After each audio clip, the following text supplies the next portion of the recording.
This story is about my first overnight trip in the mountains of New Zealand.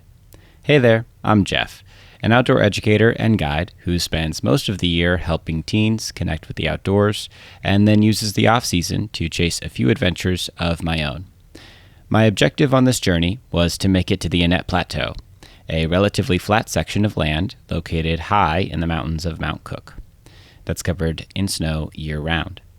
Since I was working a job in the valley at a local hostel, this trip was possible to fit into one of my weekends.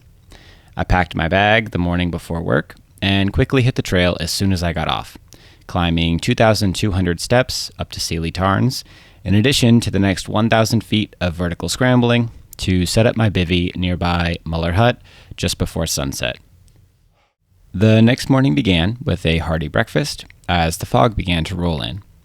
Navigating through a slippery and rocky environment in which I couldn't see very well was definitely a challenge, one that left me with a few scrapes and bruises. Oh, fuck. Whew. Dang. Woo. Well.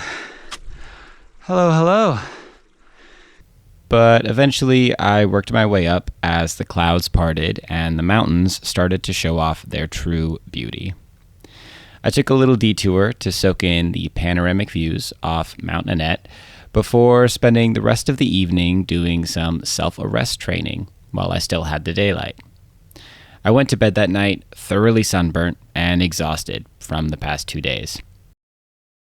The next morning, I woke up feeling as though I was in the tundra. It was around 5 a.m., and the air was so cold that my backpack froze overnight. I could barely feel my toes, but the sunrise was the most beautiful thing I'd ever seen. So I guess it was a fair trade-off.